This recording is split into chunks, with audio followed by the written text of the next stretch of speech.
സൈക്കിളിൽ മാറ്റി പിടിച്ച് റണ്ണിങ് ആക്കി.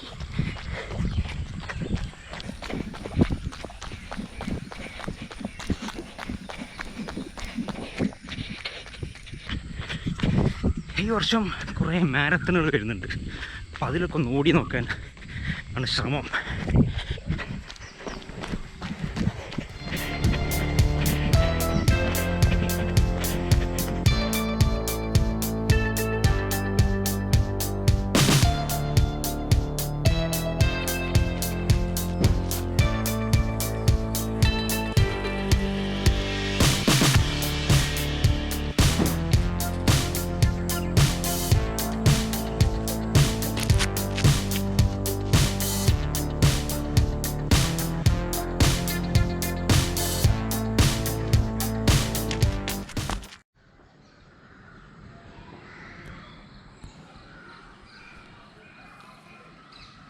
ആ പള്ളിയുണ്ടോ?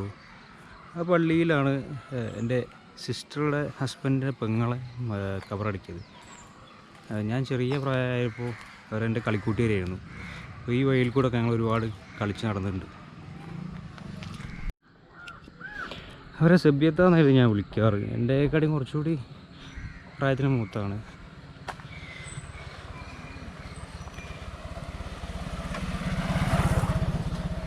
അവർ ബ്ലഡ് ക്യാൻസർ വന്നിട്ടാണ് മരണപ്പെട്ടത്. ഞാനതല്ല ആലോചിക്കുന്നത്. ആ പള്ളി വളരെ ഒരു പൈതൃകമുള്ള പള്ളിയായിരുന്നു. നിറയെ മരത്തടികൾ കൊണ്ട് ഉണ്ടാക്കിയ ഒരു പഴയ പുരാതന പള്ളിയായിരുന്നു. അതെല്ലാം കൂടി പൊളിച്ച് കുളം തോണ്ടി ഒരു തരം പുതിയ പള്ളിയാക്കി മാറ്റിയിട്ടുണ്ട്. പിന്നെ അതിന് മുമ്പിലൊരു മനോഹരമായൊരു കുളം ഉണ്ടായിരുന്നു. ആ പള്ളീന് മുമ്പ് കൂടെ ഇങ്ങനെ സ്റ്റെപ്പ് ഇറങ്ങി കുളത്തിൽ വന്നിട്ടായിരുന്നു എല്ലാവരും നിസ്കരിക്കാൻ വേണ്ടി വുളു എടുക്കാറൊക്കെ. ആ കുളത്തിൻ്റെ ഇപ്പോഴത്തെ അവസ്ഥ ഞാൻ ഇപ്പോൾ കാണിച്ചു തരാം. ഓക്കെ,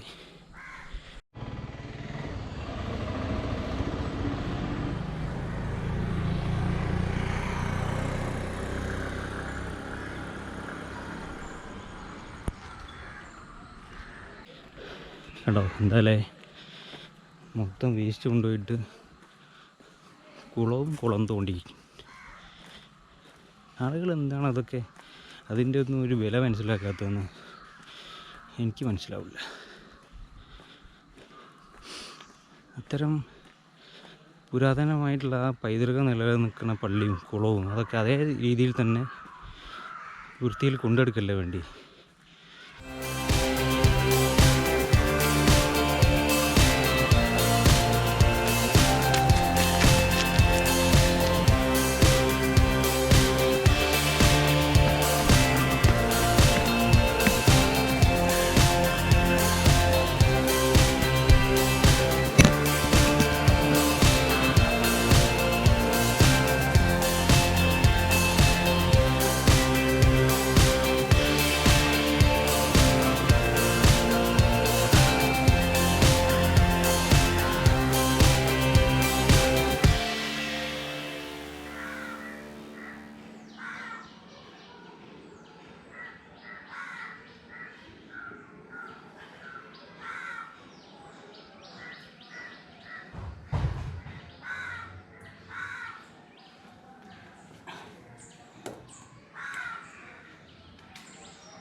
അപ്പോൾ ഒരു 10 കിലോമീറ്റർ ഓടി.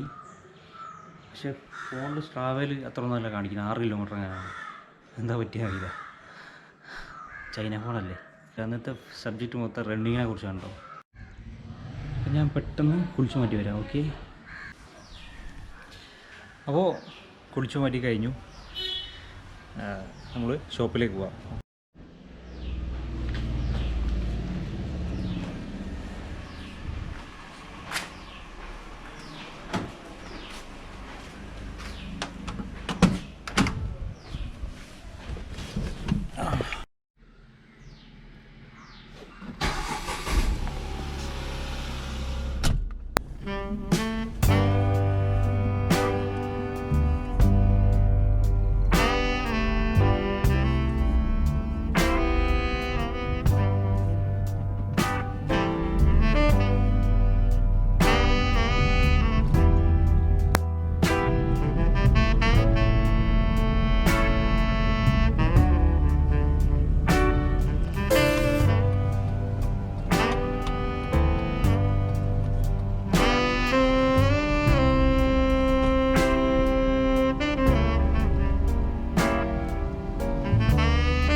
ഐസ് കഫേയിലെത്തി. ചെറിയൊരു സംഭവം കാണിച്ചതാണ്. ഫേസ് വേ നമ്മൾ ഐഫോൺ വരി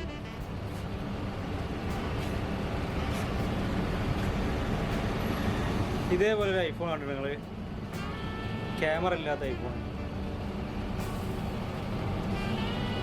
ബാക്കിയൊക്കെ സംഭവം ഓക്കെയാണ്. ഇതിൻ്റെ പാസ്വേഡ് എത്ര? ഹലോ,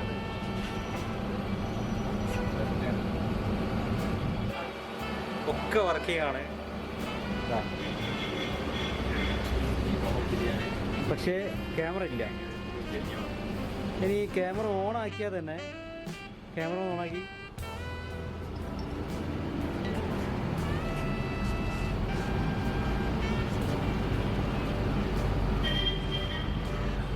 ക്യാമറ ഓൺ ആക്കിയാൽ കണ്ടോ ഒന്നും വരില്ല. ഫ്രണ്ട് ക്യാമറ, റിയർ ക്യാമറ ഒന്നും വരില്ല. ഇതെന്തായിരിക്കും? ഇത് ഓൺലൈനിൽ വാങ്ങിയോ പറ്റിച്ചതാണോ, അല്ലെങ്കിൽ ഐഫോൺ ഇങ്ങനെ ഫോൺ ഇറക്കുന്നുണ്ടോ? നിങ്ങളെ അഭിപ്രായം എന്താ? ഒറിജിനലാണോ? അത് ഒറിജിനലാണോ? ഇപ്പം എന്താ ക്യാമറ ഇല്ലാത്തത്?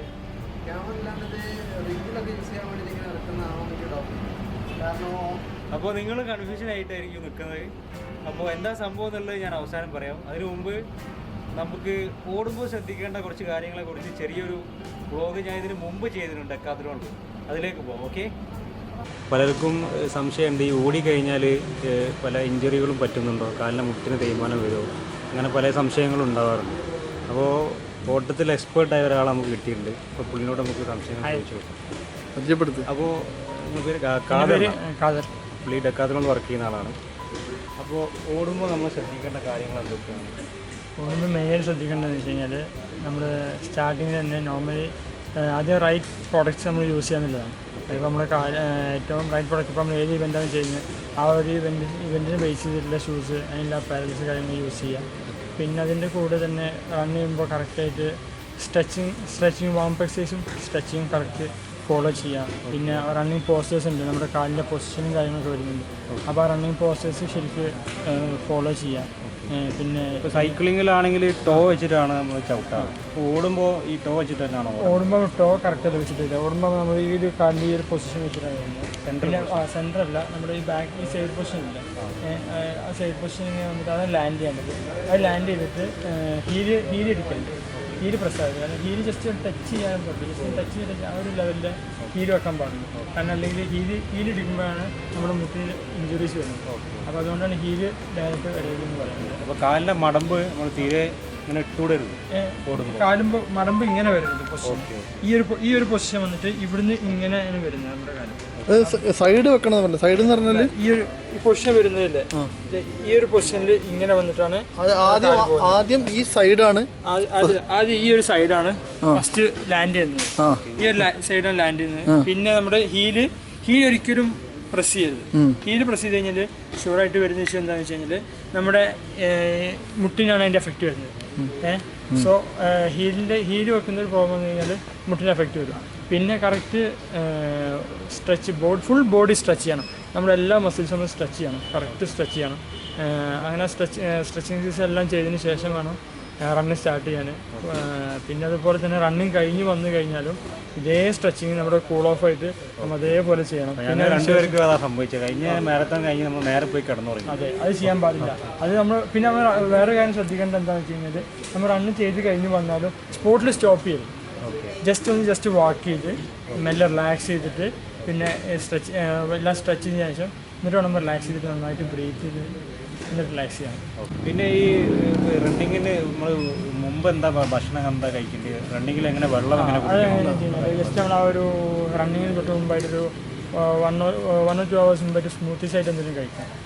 ജസ്റ്റ് റോബസ്റ്റ് അങ്ങനെ എന്തെങ്കിലുമൊക്കെ കഴിക്കാം. പിന്നെ അതുപോലെ റണ്ണിങ്ങിന് തൊട്ട് മുമ്പായിട്ട് പ്യൂർ ചോക്ലേറ്റ് കഴിക്കുന്നതല്ലാണ്. പിന്നെ അതുപോലെ ഡേറ്റ്സ്, ഈത്തപ്പഴം റണ്ണിങ് കുറച്ച് മുമ്പായിട്ട് നമ്മൾ കഴിക്കുന്നത് ബെറ്റർ ആയിരിക്കും. പക്ഷേ തൊട്ട് മുമ്പായിട്ട് അതായത് ജസ്റ്റ് ഒരു ഹാഫ് ആൻ അവർ തൊട്ട് അതിൻ്റെ ഇടയ്ക്ക് മുന്നേ കഴിക്കരുത്, ഏറ്റവും ബെസ്റ്റാണ് വരുന്നത്. പിന്നെ നോർമലി യൂസ് ചെയ്യുന്ന ഒരു റണ്ണിങ് ജെൽസ് ആളുകൾ യൂസ് ചെയ്യുന്നുണ്ട് പെട്ടെന്ന് ഡൈജസ്റ്റ് ആകാൻ വേണ്ടിയിട്ട്. പക്ഷേ അത് സ്റ്റാർട്ടിങ്ങിൽ അത് നമ്മൾ വല്ല പ്രാക്ടീസ് ചെയ്ത് തുടങ്ങുന്നവർക്ക് യൂസ് ചെയ്ത് തുടങ്ങണമെന്നുണ്ടെങ്കിൽ ഇവൻറ്റിന് മുമ്പായിട്ട് ആരെങ്കിലും പെട്ടെന്ന് വന്നിട്ട് ഇത് ചെയ്യാനെന്ന് പറഞ്ഞു കഴിഞ്ഞാൽ അത് ചെയ്യരുത് ഒരിക്കലും. അതിൻ്റെ റീസൺ എന്താ വെച്ച് കഴിഞ്ഞാൽ ഫസ്റ്റ് ടൈം യൂസ് ചെയ്യുമ്പോൾ ചിലപ്പോൾ പല ഇഷ്യൂസ് വരാൻ ചാൻസ് ഉണ്ട്. അപ്പം നോർമലി സ്മൂത്ത് നാച്ചുറൽ ആയിട്ടുള്ള തന്നെ ഫോളോ ചെയ്യാൻ ഏറ്റവും ബെറ്റർ. ഇനി നമുക്ക് പൃഥ്വിക്ക് കുറച്ച് സംശയങ്ങളുണ്ട്. അപ്പോൾ പൃഥ്വി ചോദ്യങ്ങൾ ചോദിക്കും. നമ്മൾ നോക്കുന്നത് എന്താ വെച്ചാൽ നമ്മളിപ്പോൾ ഈ റണ്ണിങ് ടെക്നിക്ക് അത് നമുക്ക് എത്ര ദിവസം കൊണ്ട് എത്ര കാലം കൊണ്ട് പഠിച്ചെടുക്കാൻ പറ്റും? റണ്ണിങ് ടെക്നിക്സ് എന്താണെന്ന് വെച്ചാൽ അത് നമ്മൾ ത്രൂ ഔട്ട് നമ്മൾ റണ്ണിങ് മെല്ലെ സ്റ്റാർട്ട് ചെയ്യുന്നു. ഇപ്പോൾ നമ്മൾ ഡിസ്റ്റൻസ് ആയാലും നമ്മുടെ വർക്കൗട്ട് നമ്മൾ സ്റ്റെബിലിറ്റിൻ്റെ എൻഡുറൻസ് കൂടുന്നത് നമ്മൾ സ്ലോലി നമ്മൾ ഡെയിലി വർക്കൗട്ടിന് ചെയ്യും അത് ചേഞ്ച് ആവുന്നു. പിന്നെ ടെക്നിക്സ് പഠിക്കുന്നത് നമ്മൾ സ്ലോലി നമ്മൾ റെഗുലർ പ്രാക്ടീസ് ചെയ്യുന്നത് നമ്മൾ ഇമ്പ്രൂവ് ആയിക്കൊണ്ടിരിക്കും. അപ്പം ഈ റോഡിലൂടെ ഓടിക്കഴിഞ്ഞാൽ ഇഞ്ചുറി കൂടുന്നൊരു ഇതുണ്ട്, അത് ശരിയാണോ? എത്രത്തോളം ശരിയാണോ? അത് നമ്മൾ പ്രാക്ടീസ് ചെയ്യുമ്പോൾ റെഗുലറായിട്ട് ഫുൾ ടൈം റോഡിലൂടെ വരരുത്. പിന്നെ റൺ ചെയ്യുമ്പോൾ ശ്രദ്ധിക്കേണ്ട വേറെ കാര്യം എന്താണെന്ന് വെച്ച് കഴിഞ്ഞാൽ ഇപ്പോൾ ഒരു വീക്കിൽ ഇപ്പോൾ ഒരു ഡെയിലി പ്രാക്ടീസ് ചെയ്യാനുള്ള ഉദ്ദേശിക്കുകയാണ്, ഒരു ഇവൻ്റായിട്ട് പ്രാക്ടീസ് ചെയ്യാൻ സ്റ്റാർട്ട് ചെയ്യാമെന്ന് ഉദ്ദേശിക്കുകയാണെങ്കിൽ ഒരിക്കലും റെഗുലർ അതായത് ഒരു വീക്കിലി 7 ഡേയ്സ് റൺ ചെയ്യാൻ പാടില്ല. അതിൻ്റെ റീസൺ എന്താ വെച്ച് കഴിഞ്ഞാൽ ഇഞ്ചുറീസ് ഉണ്ടാവും. ഇപ്പോൾ സൈക്ലിംഗ് പോലെയല്ല, അപ്പോൾ എന്തായാലും ഇഞ്ചുറീസ് ഉണ്ടാവും. അപ്പോൾ അത് ഓവർകം ചെയ്യാൻ ഒരു വീക്കിലി ഒരു 4 ഡേയ്സ് റണ്ണിങ് ചെയ്ത് കഴിഞ്ഞാൽ പിന്നെ ഒരു 1 or 2 ഡേയ്സ് കണ്ടീഷൻ വർക്കൗട്ട് ഉണ്ട്. നമ്മൾ കുറച്ച് എക്സസൈസും കാര്യങ്ങളൊക്കെ ആണ്. പിന്നെ അതേപോലെ ക്രോസ് വർക്കൗട്ട് സൈക്ലിംഗ് ആയിട്ട് വരുന്നതിന്, പിന്നെ സ്വിമ്മിങ്, പിന്നെ ജിമ്മിലൊരു മസിൽസ് ഒരു വർക്കൗട്ട്. അപ്പോൾ അതൊക്കെ ചെയ്ത് കഴിഞ്ഞാൽ നമുക്ക് ഇഞ്ചുറീസ് മാക്സിമം ഒഴിവാക്കാം. പിന്നെ നമ്മുടെ ബ്രീത്തബിലിറ്റി കൂട്ടാം, നമുക്ക് റണ്ണിങ് പെർഫോമൻസ് കൂടുതൽ ചെയ്യാൻ. അപ്പോൾ നമ്മളെന്തായാലും ഇപ്പം ധൈര്യത്തോടെ സ്റ്റാർട്ട് ചെയ്യാം അല്ലേ? കോഴ്സ് നമുക്ക് സ്റ്റാർട്ട് ചെയ്യാം. അപ്പം നമ്മളോടൊപ്പം സംസാരിച്ചത് ഇപ്പം ഖാദറാണ്, ഡെക്കാത്ലോണിന്. അപ്പോൾ ഖാദർ പറഞ്ഞത് ഒന്നും പേടിക്കേണ്ട, ധൈര്യമായിട്ട് തുടങ്ങിക്കലാണ് പറഞ്ഞേക്കുന്നത്. അപ്പോൾ ഇഞ്ചറിയും കാര്യങ്ങളൊക്കെ അതിൻ്റെ ടെക്നിക്കൽ വശങ്ങൾ ശരിയായി കഴിഞ്ഞാൽ ശരിയായി കിട്ടും. അപ്പം നമ്മൾ തുടങ്ങുകയാണ്. ഓർഡറാ കാലിക്കറ്റ്.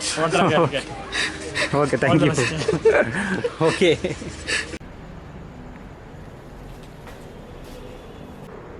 ഇപ്പം നിങ്ങൾക്ക് എല്ലാവർക്കും ഒരു ആകാംക്ഷ ഉണ്ടാവുമെന്ന് എനിക്കറിയാം. iPhone 6s ക്യാമറ എവിടെ പോയി എന്നുള്ളത് ചിലരെങ്കിലും ഇപ്പോഴും ആലോചിക്കുന്നുണ്ടാവും. സംഭവം വേറെ ഒന്നുമില്ല. എൻ്റെ സുഹൃത്ത് റെയ്സ് ഒരു നേഴ്സാണ്. അപ്പോൾ അവൻ ഒരു റിഗിൽ ആണ് ജോലി ചെയ്യുന്നത് നേഴ്സായിട്ട്. ചില ജോലി സ്ഥലങ്ങളിൽ ക്യാമറ നിരോധനം ഉണ്ടാവും. അതായത് അതിർത്തി പ്രദേശങ്ങളിൽ, അല്ലെങ്കിൽ കടലിൽ ഉള്ള അതിർത്തി പ്രദേശങ്ങൾ, മിലിറ്ററി സ്വകാര്യ ഏരിയകൾ, ഇവിടെയൊക്കെ ചില റെസ്ട്രിക്ഷൻസ് ഉണ്ടാവും. അതേപോലെ റെസ്ട്രിക്ഷൻസ് ഉള്ള സ്ഥലത്ത് ഈ ക്യാമറ ഫോൺ പോലും യൂസ് ചെയ്യാൻ പറ്റാത്ത രീതിയിലുള്ള ജോലികളുണ്ടാവും. അത്തരമൊരു ജോലി ചെയ്യുന്ന ആളാണ് നമ്മുടെ റെയ്സ്. അപ്പോൾ റെയ്സിന് ക്യാമറ ഫോൺ അവിടെ യൂസ് ചെയ്യാൻ പറ്റില്ല. അതുകൊണ്ട് ഐഫോൺ കസ്റ്റമൈസേഷൻ എന്നൊരു സംഭവമുണ്ട്. ഐഫോണിൻ്റെ ക്യാമറ ഊരിയെടുത്തിട്ട് ഐഫോണിൻ്റെ ബാക്കിൽ ക്യാമറ ഇല്ലാത്ത തരം പാനൽ വരുന്നുണ്ട്. അത്തരം പാനൽ ചൈന പോലുള്ള രാജ്യങ്ങളിലാണ് നിർമ്മിക്കപ്പെടുന്നത്. ഓഫ് കോഴ്സ് നമ്മുടെ ഐഫോൺ തന്നെ ചൈനയിലാണല്ലോ കൂടുതൽ നിർമ്മിക്കപ്പെടുന്നത്. അതുകൊണ്ട് തന്നെ അവർ തന്നെ ഇത്തരം കസ്റ്റമൈസേഷൻ ഉള്ള ആക്സസറീസ് ഇറക്കുന്നത്. പക്ഷേ ഈ ആക്സസറീസ് ഭയങ്കര കോസ്റ്റ്ലിയാണ്. ഒരു സാധാരണ ഐഫോണിനെക്കാട്ടിയും ഇരട്ടി വിലയാവും ഈ ക്യാമറ ഒക്കെ റീപ്ലേസ് ചെയ്ത് ഈ പാനലൊക്കെ ഫിറ്റ് ചെയ്യുമ്പോഴേക്കിന്. അപ്പോൾ ആ ഒരു തരത്തിലാണ് നമ്മൾ റെയ്സ് ഐഫോൺ യൂസ് ചെയ്യുന്നത്. അപ്പോൾ നിങ്ങൾക്ക് ആരെങ്കിലും പരിചയമില്ലാത്തൊരു സംഭവം ഉണ്ടെങ്കിൽ ജസ്റ്റ് ഒന്ന് പരിചയപ്പെടുത്താമെന്ന് വിചാരിച്ചെന്നുള്ളൂ. ഏതായാലും റണ്ണിങ് എന്ന് പറഞ്ഞു കഴിഞ്ഞാൽ അത്ര ഈസി ഒന്നുമല്ല മക്കളെ. സൈക്ലിംഗ് എന്ന് പറഞ്ഞാൽ വളരെ ഈസിയാണ്. സൈക്ലിങ്ങുമായിട്ട് താരതമ്യം ചെയ്യുമ്പോൾ റണ്ണിങ് വളരെ ടഫാണ്. ഒരു സാധാരണ ആളുകൾക്കൊന്നും റണ്ണിങ് സ്ഥിരമായിട്ട് കൊണ്ടുപോകാൻ കഴിയില്ല. ഇത്തിരി മനക്കട്ടി വേണം, നല്ല മനക്കട്ടി വേണം, ഇത്തിരി പോരാ. കാരണം ഞാൻ ഫസ്റ്റ് ഹാഫ് മാരത്തൺ ഓടിയ സമയത്ത് നമ്മുടെ മഴത്തുള്ളി കിലുക്കത്തിൽ സലീംകുമാറിന് ഒരു അവസ്ഥ വരുന്നുണ്ട്. ഇങ്ങനെ പുള്ളി മുമ്പിൽ ഇങ്ങനെ കൊട്ടൊക്കെ ഇട്ട് ഇങ്ങനെ നടക്കുന്നില്ലേ, ആ ഒരു അവസ്ഥയായിരുന്നു. കാരണം എൻ്റെ കാലിന് തുടക്കം അത്യാവശ്യം വണ്ണുണ്ട്. അപ്പോൾ ഈ ഓടുന്ന സമയത്ത് ഈ തുട ഇങ്ങനെ വരുതിയിട്ട് തോല് മൊത്തം പോയി. അതുകൊണ്ട് റണ്ണിങ്ങിന് തന്നെ നമ്മുടെ ശരീരഘടനയിൽ ഒരു ഷേപ്പ് വരാനുണ്ട്. അത് സ്ഥിരമായിട്ട് നമ്മൾ റൺ ചെയ്ത് കഴിഞ്ഞാൽ, ഡെയിലി ഒരു 10 കിലോമീറ്ററൊക്കെ റൺ ചെയ്ത് കഴിഞ്ഞാൽ, ഒരു സമയം കഴിഞ്ഞ് കഴിഞ്ഞാൽ പിന്നെ നമ്മളെ ശരീരം അതിനനുസരിച്ച് നമ്മൾ ഷേപ്പായിട്ട് വരും. പിന്നെ നമ്മളെ പിടിച്ചാൽ കിട്ടില്ല എന്നാക്കി പോണത്. അപ്പോൾ എനിക്ക് റണ്ണിങ്ങിലൊന്ന് ഫോം ആവണമെന്നുള്ള ആഗ്രഹമുണ്ട്. ഞാൻ ഹാഫ് മാരത്തൺ ഇതിൻ്റെ മുമ്പ് ഓടിയിട്ടുണ്ട് കഴിഞ്ഞ വർഷം. ഈ വർഷം ഒരു ഫുൾ മാരത്തണൊക്കെ ഓടി ഒന്ന് റണ്ണിങ്ങിൽ സജീവമാകണമെന്ന് ആഗ്രഹമുണ്ട്. എന്താവുമെന്ന് അറിയില്ല. റണ്ണിങ് നല്ലൊരു എക്സസൈസാണ്. സൈക്ലിങ് പോലെ ആരെയും ആശ്രയിക്കാതെ ചെയ്യാൻ പറ്റിയൊരു എക്സസൈസാണ് റണ്ണിങ്. ഈവൻ സൈക്കിൾ പോലും വേണ്ട, ഇനിയിപ്പോൾ ഷൂ ആണെന്ന് പറയും, പക്ഷേ ഷൂ ഇല്ലാതെ ഓടാം. ബെയർ ഫൂട്ടിൽ നമുക്ക് റണ്ണിങ് ചെയ്യാം. ബെയർ ഫൂട്ടിൽ ഫുൾ മാരത്തൺ ഓടിയ ആളുകളുണ്ട്. അപ്പം നിങ്ങൾ എന്തെങ്കിലും വർക്കൗട്ട് നിങ്ങളുടെ ജീവിതത്തിൻ്റെ ഭാഗമാക്കണമെന്ന് മാത്രം പറഞ്ഞുകൊണ്ട്, സൈക്ലിങ് മാത്രമാണെന്നില്ല, ഇനി നിങ്ങൾക്ക് സൈക്കിൾ വാങ്ങാൻ പൈസ ഇല്ലെങ്കിൽ നിങ്ങൾക്ക് ഡെയിലി ഓടാൻ പറ്റുന്നതാണ്. വളരെ രസകരമായ ഒരു എക്സസൈസ് തന്നെയാണ്, പക്ഷേ ഇത്തിരി മനക്കട്ടി വേണമെന്നുള്ളൂ. അപ്പോൾ ഇത്രയും കാര്യങ്ങൾ മാത്രം പറഞ്ഞുകൊണ്ട് ഇന്നത്തെ വ്ളോഗുകൾ അവസാനിപ്പിക്കുന്നു. റണ്ണിങ് ആയിട്ട് ബന്ധപ്പെട്ട് കുറച്ച് വിവരങ്ങൾ നിങ്ങൾക്ക് തരാൻ പറ്റിയെന്ന് തന്നെയാണ് ഞാൻ വിശ്വസിക്കുന്നത്. അപ്പോൾ ഓക്കെ, ബൈ, കാണാം.